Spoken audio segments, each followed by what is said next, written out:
నగర వీధుల్లో అర్ధరాత్రి 12 గంటల తరువాత వీధుల్లో తిరిగే వారికి మాత్రమే తెలుసు ఆ భయమేంటో.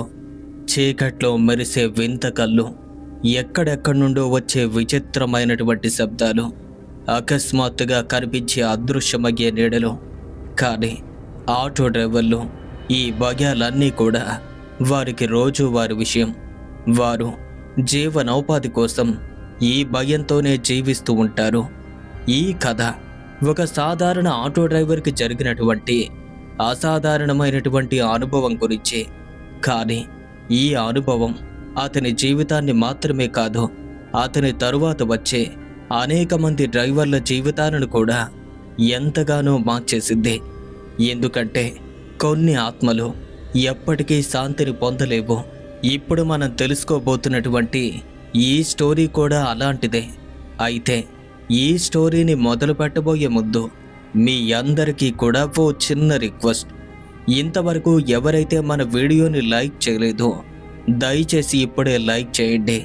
అలాగే కొత్త వారు కనుక మన ఛానల్ చూస్తున్నట్టయితే ఇప్పుడే సబ్స్క్రైబ్ చేసుకోండి. ఇక వెళ్ళిపోదామా? తన పేరు సుమన్. గత 13 ఏళ్ళుగా హైదరాబాద్లో ఆటో నడుపుతూ ఉన్నాడు. అతనికి 37 ఏళ్ళు. తన భార్య మరియు 2 పిల్లలు. కుటుంబాన్ని పోషించడానికి ఆటో డ్రైవర్గా పనిచేస్తూ ఉన్నాడు. అతను ప్రతిరోజు ఉదయం 7 గంటల నుంచి అవసరమైతే రాత్రి 2 గంటల వరకు కూడా ఆటో నడుపుతూ ఉంటాడు. తన యొక్క ఆర్థిక పరిస్థితి అటువంటిది.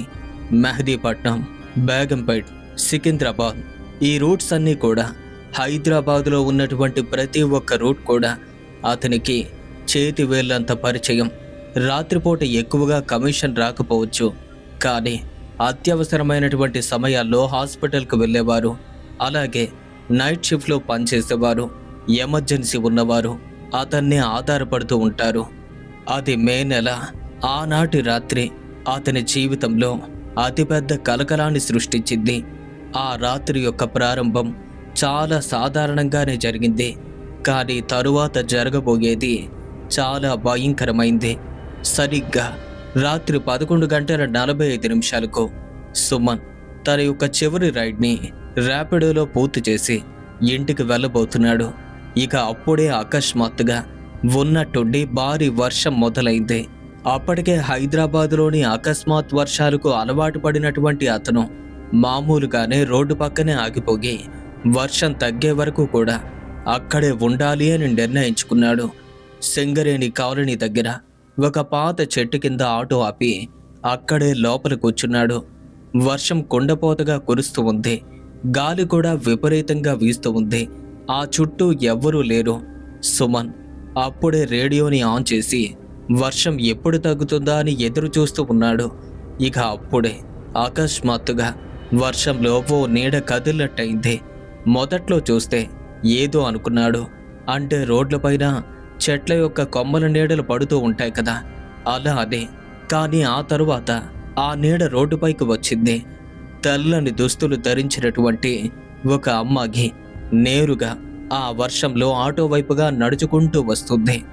సుమన్ మొదట తనను చూసి ఆశ్చర్యంగా ఫీల్ అయ్యాడు. ఈ వర్షంలో ఇంత రాత్రి వేళ ఒక అమ్మాయి ఎందుకు వస్తుంది? అంటే ఆ వీధిలో సాధారణంగా ఎవరూ రాత్రివేళ తిరుగురు, అంతా కూడా నిర్మానుష్యంగా ఉంటుంది. అలా అనుకున్నాడు. చూస్తుంటే మరీ పెద్ద అమ్మాయి కాదు, దాదాపుగా 20 నుండి 23 ఏళ్ళు ఈ వయసు మధ్యలో ఉండొచ్చు. అన్నా, తన వాయిస్ చాలా నెమ్మదిగా ఉంది, కానీ వర్షం యొక్క శబ్దంలో సరిగ్గా వినిపించలేదు. నేరుగా సుమన్ దగ్గరకు వచ్చింది. ఆ విండోకు ఉన్నటువంటి కట్టెన్ని ఇలా తెరిచి, ఏంటమ్మా, ఎక్కడికి వెళ్ళాలి? నేను బంజారా హిల్స్ వరకు వెళ్ళాలన్నా అని చాలా నెమ్మదిగా అడిగింది. నిజానికి సుమన్కి ఆ వేళ అంత దూరం వెళ్ళటం అంటే కొంచెం ఇబ్బందిగా, అంటే అసౌకర్యంగా అనిపించింది. కానీ అమ్మాయి ఒంటరిగా వర్షంలో ఉండటం చూసి జాలిపడ్డాడు. ఆలోచిస్తూ ఉండగా, అన్నా, కావాలంటే ఎక్కువ డబ్బులు ఇస్తాను అంతే. సరే అమ్మా, ముందెక్కండి అని చెప్పాడతను. తాను వెంటనే ఆటో యొక్క వెనుక సీట్లో కూర్చుంది. సుమన్ రియర్ వ్యూ మిర్రర్లో చూడాలి అనుకున్నాడు, కానీ వర్షం వల్ల ఆ మిర్రర్లో పూర్తిగా కనపడటం లేదు. ఎందుకంటే వర్షం పడితే అద్దం మీద చెమ్మలాంటిది కమ్ముకుంటుంది. అందుకే ఇక ఆటోని స్టార్ట్ చేసి నెమ్మదిగా రోడ్డుపైకి వచ్చాడు. మొదటి 10 నిమిషాల పాటు ప్రయాణం ఎంతో సాధారణంగానే సాగింది. కానీ అప్పుడే తాను కొన్ని వింతైనటువంటి విషయాలను గమనించడం మొదలుపెట్టాడు. అదేంటంటే అతని మనసుకు ఏదోలా ఉంది. మొదటిది, ఆ అమ్మాయి ఒక్క మాట కూడా మాట్లాడలేదు. సుమన్ 2 సార్లు పిలిచాడు. అమ్మా, బంజారా హిల్స్లో ఎక్కడ దిగాలి అని అడిగాడు. కానీ తన నుండి ఎటువంటి జవాబు లేదు. ఇక రెండవది, వర్షం ఆగిపోయిన తర్వాత కూడా ఆటో వెనుక నుంచి నీటి యొక్క చినుకుల శబ్దం వస్తూనే ఉంది. అంటే వెనుక నుండి ఏదో కారుతున్నట్టుగా. ఇక మూడవది, అప్పుడే తాను గమనించాడు, ఆ మీటర్ యొక్క స్పీడోమీటర్ చాలా వేగంగా తిరుగుతుంది. తాను వాస్తవానికి చాలా నెమ్మదిగా డ్రైవ్ చేస్తున్నాడు. సుమన్ యొక్క దృష్టి ఆ మీటర్ పైన పడ్డప్పుడు షాక్ అయ్యాడు.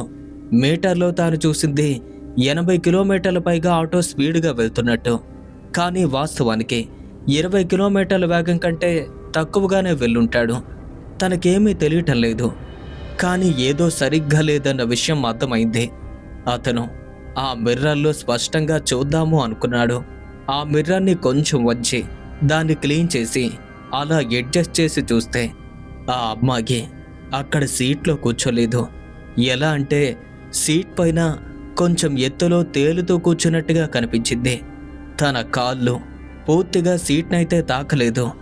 దాన్ని చూడగానే సుమన్ గుండె చాలా వేగంగా కొట్టుకోవటం మొదలైంది.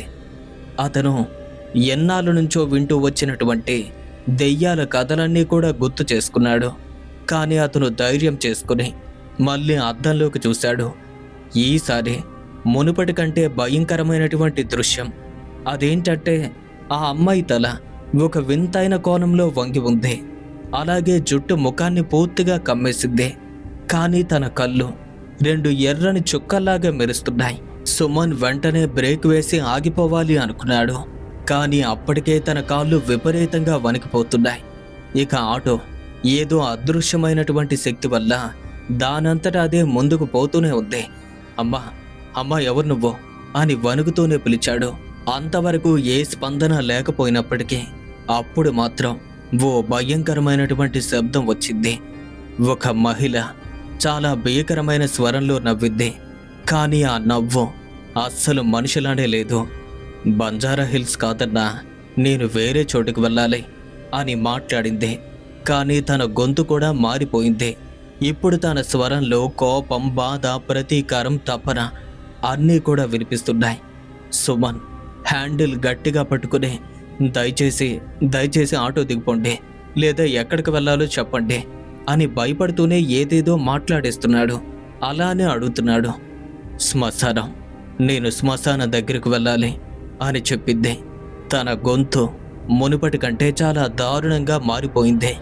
ఇక ఆటో డ్రైవ్ చేస్తున్నటువంటి తనకి ఒళ్ళంతా వణుకు పుట్టేసింది. అనవసరంగా బండెక్కించాను, ఇప్పుడు నా గతేమవుతుందో ఏంటో అని ఆలోచిస్తున్నాడు. అతను ఊపిరి బిగబట్టి ఉన్నాడు. అర్ధరాత్రి వేళ శ్మశానానికి వెళ్ళమని అడుగుతుంది. అసలు ఎవరిది, నన్ను ఎందుకు ఎంచుకుంది? అలా అతని మనసులో వేల రకాల ప్రశ్నలైతే చెలరేగాయి. కానీ అతనికి ఇప్పుడు వేరే దారి లేదు. ఎందుకంటే ఆ ఆటో అనేది దానంతటా అదే ఆ శ్మశాన వైపుగా వెళ్ళటం మొదలైంది. అతను హ్యాండిల్ని పట్టుకున్నా సరే అది అస్సలు కంట్రోల్ కావటం లేదు. దానంతటా అదే ఎంతో వేగంతో వెళ్ళిపోతుంది. ఆ రోడ్డు పైన ఎవ్వరూ కనిపించలేదు. అప్పటి వరకు ఉన్నటువంటి ఆ స్ట్రీట్ లైట్స్ అన్నీ కూడా ఒక్కొక్కటిగా ఆరిపోతున్నాయి. సుమన్కి అర్థమైంది, తాను ఇప్పుడు సాధారణమైనటువంటి పరిస్థితుల్లో లేడని. ఎవరమ్మా మీరు? అసలు మీకేం కావాలి?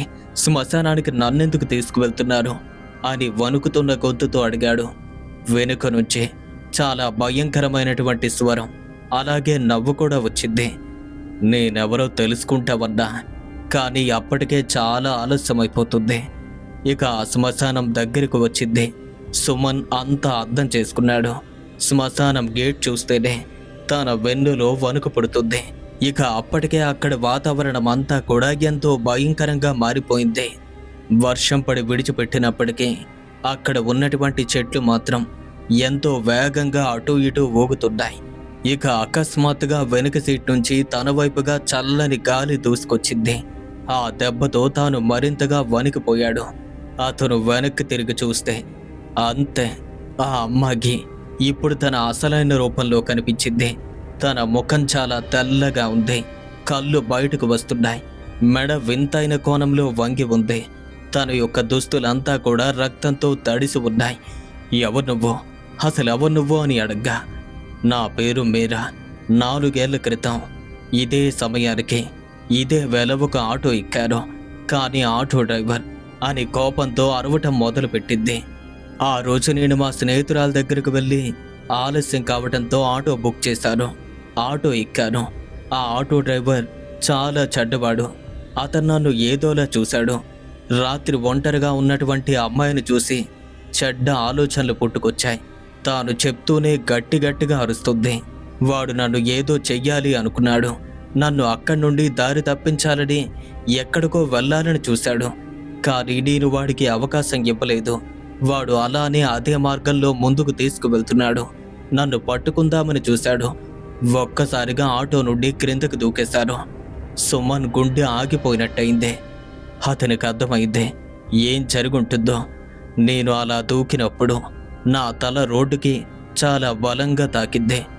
ఒక్కసారిగా అక్కడికక్కడే చనిపోయాను. కానీ వాడు పారిపోయాడు. తరువాత నాకు న్యాయం జరగలేదు. అప్పట్నుంచి నేను ఎక్కడే ఉన్నానో అవకాశం కోసం ఎదురు చూస్తూ. అవకాశమా? అవకాశం అంటే ఏంటే అని సుమన్ వణుకుతూ అడిగాడు. అవకాశం అంటే ప్రతీకారం. వాడు నాకు దొరకలేదు కాబట్టి నేనే శిక్ష ఇస్తున్నాను. ఈ రూట్లో వచ్చే ప్రతి ఒక్కడిని, ప్రతి ఆటో డ్రైవర్ని చంపుతూ ఉన్నాను. ఇప్పటి వరకు 10 మందికి పైగా చంపాను అని భయంకరంగా నవ్వుతూ గాల్లోకి లేచింది. దయచేసి నన్నేమీ చేయొద్దు. నాకు ఏ హాని చెయ్యొద్దు. నేను మిమ్మల్ని ఏమీ అనలేదు కదా. నేను అలాంటి వాడిని కాదు. నాకు కుటుంబం ఉంది అని సుమన్ వేడుకున్నాడు. అవేవీ నాకు అవసరం లేదు. అందరు డ్రైవర్లు ఒకేలా ఉంటారు. మీరంతా కూడా పనికిమాలిన వాళ్ళు, చెడ్డవారు అని గట్టిగా అరిచింది. వెంటనే ఒక్కసారిగా గాల్లో తేలుతున్న తాను తన ఎదురుగా వచ్చి సుమన్ యొక్క మెడను గట్టిగా పట్టుకుంది. సుమన్కి ఊపిరి పీల్చుకోవటం కూడా కష్టమైంది. తన ప్రాణాలను కాపాడుకోవటం కోసం పోరాటం చేయటం మొదలుపెట్టాడు. కానీ అతను ఆమె చేతులు వదిలించుకోవటానికి ఎన్ని రకాలుగా ప్రయత్నించినప్పటికీ తన యొక్క శక్తి అసాధారణంగా ఉంది. దయచేసి నన్ను వదిలేసే. నా ఇంట్లో భార్య పిల్లలు అంతా ఉన్నారు. నేను మీకేమీ చెయ్యలేదు కదా అని ఎంతగానో వేడుకున్నాడు. కానీ తాను వినలేదు. తన కళ్ళల్లో కోపం మరియు ప్రతీకారం తప్ప మరేమీ కనిపించలేదు. సుమన్ ఆఖరి ప్రయత్నంగా అక్కడి నుండి పరిగెత్తాలి అని కాళ్ళను అలా కదపాలి అనుకున్నాడు. అంటే అక్కడి నుండి కాళ్ళు విదిలించుకుని నేలను తాకి మరీ పరిగెట్టే అవకాశం ఉంటుందని. కానీ అప్పటికే ఆలస్యమైపోయింది. నేల మీద ఉన్నటువంటి అతన్ని ఒక్కసారిగా గాల్లోకి లేపింది. అంతే, అతని శ్వాస ఆగిపోయింది. కళ్ళు మూసుకున్నాయి. మరుసటి రోజు ఉదయం పోలీసులు సుమన్ యొక్క మృతదేహాన్ని శ్మశాన ప్రాంగణానికి దగ్గరలో కనుగొన్నారు. వైద్య పరీక్షల ప్రకారం అతను ఎలా చనిపోయాడో తెలియదు. హార్ట్ తాగి చనిపోయినట్టుగా చెప్పారు. ఆటోలో ఎవ్వరి ఫింగర్ ప్రింట్స్ కూడా లేవు. పోలీసులు ఇది ఒక న్యాచురల్ డెత్గా నిర్ధారించారు. కానీ సుమన్ కుటుంబానికి అతను ఎలా చనిపోయాడో అర్థం కాలేదు. సుమన్ మరణం తరువాత కూడా మీరా ఆత్మ శాంతి పొందలేదు. తన ప్రతీకార తాపం తీరలేదు. ఆమె ఇంకా ఆ రూట్లో తిరుగుతూ అమాయకమైనటువంటి ఎంతో మంది డ్రైవర్లను చంపుతూ ఉంది. సుమన్ మరణం తరువాత 10 రోజులకు మరో ఆటో డ్రైవర్కు అలాంటి అనుభవం ఎదురైంది. అదే రూట్లో, అదే శ్మశానం దగ్గర అతను కూడా చనిపోయాడు. తరువాత నెలలో మరో 2 పోలీసులకు అనుమానం వచ్చింది. కానీ వారికి ఏ క్లూ కూడా లభించలేదు. స్థానిక ఆటో డ్రైవర్లకు ఆ రూట్ గురించి భయం మొదలైంది. కొంతమంది చెప్పారు ఆ రూట్లో దయ్యం తిరుగుతుందని. కొంతమంది నమ్ముతారు, కానీ కొంతమంది ఇప్పటికీ నమ్మరు. మీరా యొక్క కథ ఇక్కడితో ముగియలేదు. ఆమె ఆత్మ ఇంకా రోడ్లపై తిరుగుతుంది. న్యాయం కోసం ఎదురు చూస్తుంది. కానీ మీరా యొక్క పద్ధతి ముమ్మాటికి తప్పు. అమాయకుల్ని చంపడం ద్వారా తనకు ఏ న్యాయం జరుగుతుంది? కానీ ఆత్మలకు ఈ నిజం ఎప్పటికీ అర్థం కాదు.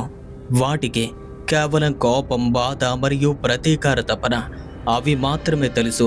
అవే భావాలతో తమ చుట్టూ ఉన్నవారందరికీ హాని చేస్తాయి.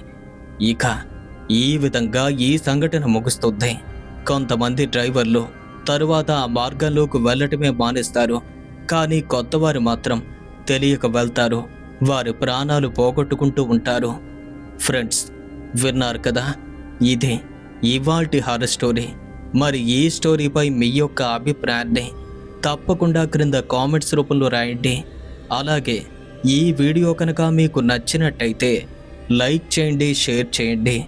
ఇలాంటి మరిన్ని తెలుగు హారర్ స్టోరీస్ కోసం ఇప్పుడే మన ఛానల్ను సబ్స్క్రైబ్ చేసుకోండి. మీ జీవితంలో జరిగినటువంటి భయంకరమైన అనుభవాల్ని మాతో పాటు షేర్ చేసుకోవాలి అనుకుంటున్నారా? అయితే మన యొక్క ఇన్స్టాగ్రామ్కి డైరెక్ట్గా DM చేయండి. నెక్స్ట్ కొత్త హారర్ స్టోరీతో మళ్ళీ కలుసుకుందాం.